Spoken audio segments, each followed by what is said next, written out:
કડીના Chhatral highway પર પાંજરાપોળ નજીકની ઘટના સામે આવી છે। કારમાં અચાનક જ આગ લાગી। ગાડીમાં આગ લાગ્યાની જાણ થતાં જ કારમાં સવાર વ્યક્તિઓ ઉતરી ગયા હતા। જ્યારે કાર આગની લપેટમાં આવી ગઈ હતી અને ત્યારે કડી પાલિકા ફાયર બ્રિગેડની ઘટના સ્થળે પહોંચી આગ પર કાબુ મેળવ્યા હોવાની પણ તસવીરો સામે આવી હતી।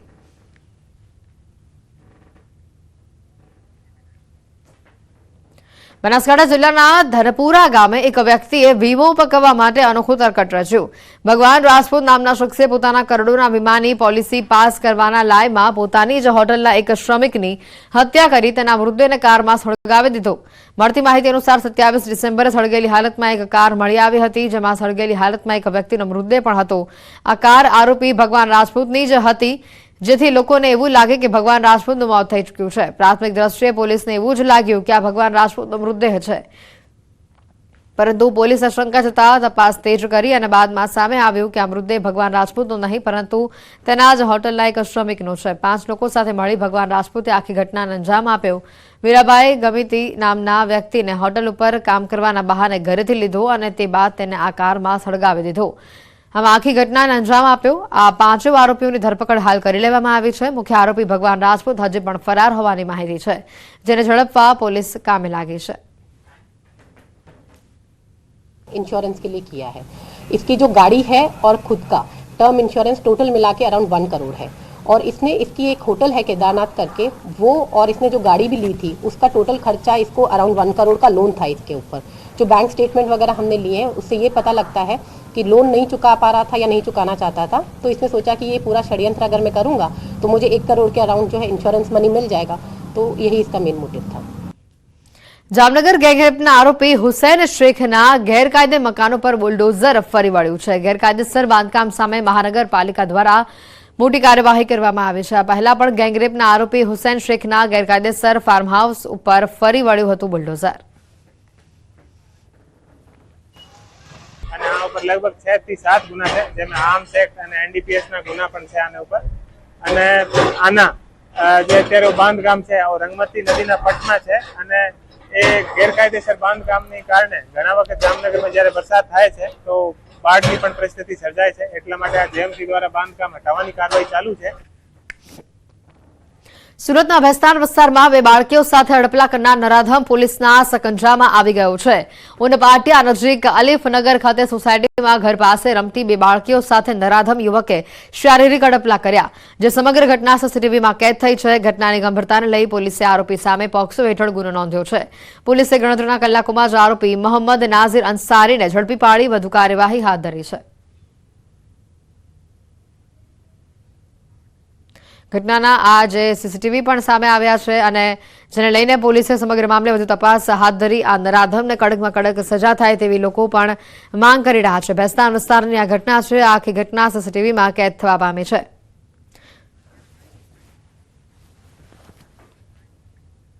પોલીસ સ્ટેશન વિસ્તારમાં ઉનપાટિયા વિસ્તાર છે, એમાં આ જે બાળકીઓ જે છે એમના પેરેન્ટ્સ સાથે ત્યાં રહે છે, અને એ ઘરના આગળના પેસેજમાં બાળકીઓ અને બીજા નાના બાળકો હતા, બધા રમતા હતા।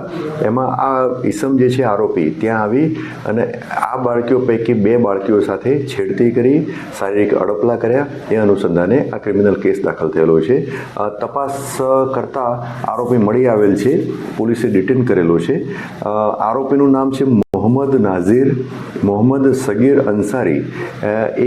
એની ઉંમર 26 વર્ષ છે, અને એ સનામિલ પાસેના સંચા ખાતામાં નોકરી કરે છે, અને આરોપીને ડિટેન પણ કરી લીધેલો છે, અને હાલમાં ગુનાની તપાસ ચાલુ છે। તો હાલ આરોપી સામે પોક્સો હેઠળ ગુનો દાખલ કરવામાં આવ્યો છે, અને વધુ કડકમાં કડક સજા થાય તેવી લોકો માંગ કરી રહ્યા છે। સુરતના દિલ્હી બ્રિજ નીચે રહેતો અને છૂટક મજૂરી કરી પરિવારનું ગુજરાન ચલાવતા યુવકે આપઘાતનો પ્રયાસ કર્યો છે। બેકારી અને આર્થિક મુશ્કેલીને લઈને અંતિમ પગલું ભરવાનું યુવકે નક્કી કર્યું। બ્રિજ ઉપરથી આપઘાત કરવાનો પ્રયાસ કરતા જ લોકોએ પોલીસને જાણ કરતા પોલીસની એક ટીમ ત્યાં પહોંચી હતી અને આ યુવકને બચાવી લીધો હતો। પોલીસ સ્ટેશન લઈ જવામાં આવ્યો અને ત્યાં તેનું કાઉન્સેલિંગ કરવામાં આવ્યું। મહિદરપુરા પોલીસે યુવકને સમજાવી પરત મોકલ્યો હતો। ઘટનાના જે સીસીટીવી સામે આવ્યા છે કે જેમાં આ યુવક આપઘાત કરવાનો પ્રયત્ન કરી રહ્યો હતો, પરંતુ કેટલાક લોકોની સૂઝબૂછથી ત્યાં તાત્કાલિક ધોરણે પોલીસની એક ટીમ આવી પહોંચી અને તેને તરત જ નીચે ઉતારી બચાવી લઈ પોલીસ સ્ટેશન ખાતે લઈ જવામાં આવ્યો હતો। ઘટનાના આ સીસીટીવી વાયરલ થયા છે. સુરતના દિલ્હી બ્રિજ નીચે આ યુવકે આપઘાતનો પ્રયાસ કર્યો હતો. ગુનાહિત પ્રવૃત્તિ રોકવા દાહોદ પોલીસ ટેકનોલોજીની મદદ લઈ રહી છે. લૂંટના કિસ્સાઓ માટે કુખ્યાત ખગેલાથી બથવાડા ટોલ નાકા સુધીનો 75 કિલોમીટરનો નેશનલ હાઈવેનો માર્ગ હવે સૌથી સુરક્ષિત હાઈવે બન્યો છે. હાઈ રેઝોલ્યુશન ડ્રોન કેમેરાથી ઇન્દોર અમદાવાદ નેશનલ હાઈવે ઉપર થાય છે નાઇટ પેટ્રોલિંગ. 75 કિલોમીટરના આ વિસ્તારમાં 10 કિલોમીટરે પોલીસ સહાયતા કેન્દ્ર પણ શરૂ કરાયા છે. ડ્રોન મારફતે પેટ્રોલિંગ બાદ હાઈવે પર લૂંટના કિસ્સા ઘટ્યા છે. ગાંજો, ડોડા સહિત નશાકારક પદાર્થો ઘટ્યા. 14 નાસ્તા ફરતા આરોપી ઝડપાયા અને માનવ મૃત્યુદરમાં પણ નોંધપાત્ર ઘટાડો થયો.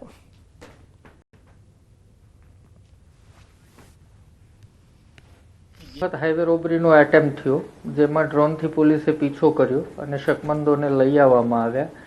ત્યારબાદ એક પણ હાઈવે રોબરીનો કિસ્સો દાહોદ જિલ્લામાં બન્યો નથી. આમ ડ્રોનની મદદથી આશરે 1,60,00,000 રૂપિયા જેવું ડ્રગ્સ પકડાયું છે. ગૃહ રાજ્યમંત્રી હર્ષ સંઘવીએ રાજકોટની મુલાકાત લીધી અને ત્યાં વકફ બોર્ડના નામે નવાબ મસ્જિદની 3 દુકાનો ખાલી કરાવાઈ હતી અને તે સ્થળની મુલાકાત તેઓએ કરી, જ્યાં હિન્દુ વેપારીઓ સાથે વાતચીત કરી હતી અને આશ્વાસન આપ્યું હતું. મહત્વનું છે કે થોડા દિવસ પહેલા દાણાપીઠમાં વકફ બોર્ડના નામે નવાબ મસ્જિદે 3 દુકાનો ખાલી કરાવાઈ હતી. 3 હિન્દુ વેપારીઓની દુકાનોના સામાન બહાર ફેંકી બળજબરીપૂર્વક દુકાનોને ખાલી કરાવવામાં આવી હતી.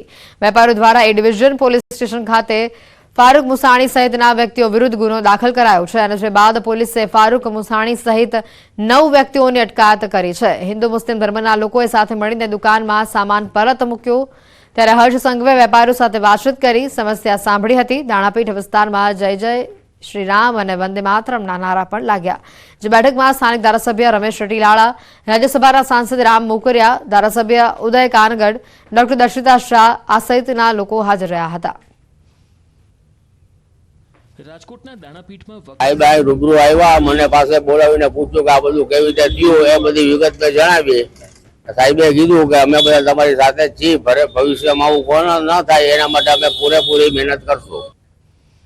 રાજકોટમાં CM Bhupendra Patel chamber of કોમર્સના સ્નેહ મિલનમાં મોટી જાહેરાત કરી છે. સીએમએ રાજકોટમાં કન્વોકેશન સેન્ટરની જાહેરાત કરી. મુખ્યમંત્રી ભૂપેન્દ્ર પટેલે જણાવ્યું કે કન્વેન્શન સેન્ટરની તમારી માંગણી છે તો હવે અમે પણ આપી જ દઈએ તમને. કન્વેન્શન સેન્ટર માટે જેટલી જગ્યા તમે ઝડપથી શોધો એટલી ઝડપથી સરકારની તૈયારી છે. વધુમાં સીએમએ સૌરાષ્ટ્રના ભરપૂર વખાણ પણ કર્યા અને કહ્યું કે વર્લ્ડને હચમચાવે તેવું સૌરાષ્ટ્ર છે. પથ્થરને પાટું મારી એમાંથી પૈસા ઉભા કરે તેવી તાકાતવાળા વ્યક્તિઓ છે અને ગુજરાત સરકાર કોની જોડે આશા રાખે? તાકાતવાળા વ્યક્તિ જોડે જ આશા રાખે ને, બાકી તો સરકારને આપવાનું જ છે. વર્લ્ડને હચમચાવે એવું સૌરાષ્ટ્ર છે અને પછી કિંમત ને પૈસાની ક્યાં વાત આવે એમાં?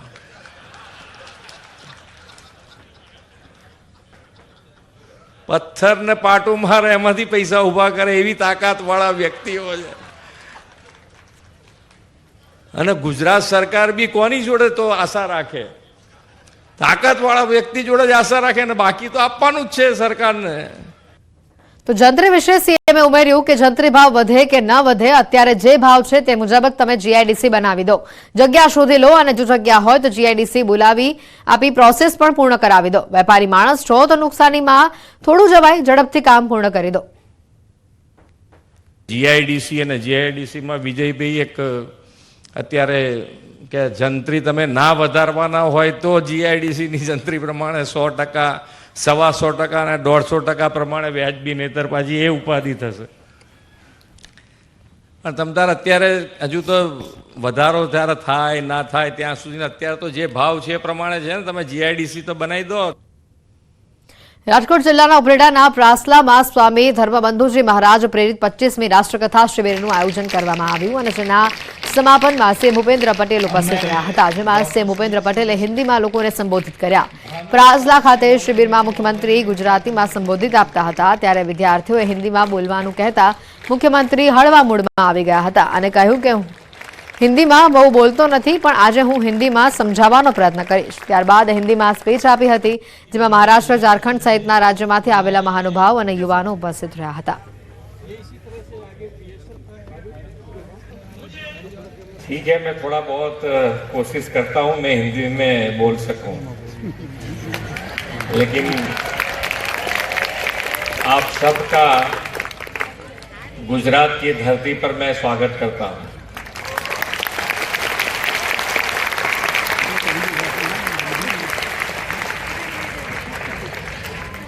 मेरा प्रवचन गुजराती में रहता है, लेकिन मैं पढ़ के भी गुजराती में लिखा है, लेकिन मैं कोशिश करता हूं कि ये हिंदी में आपके सामने रख सकूं।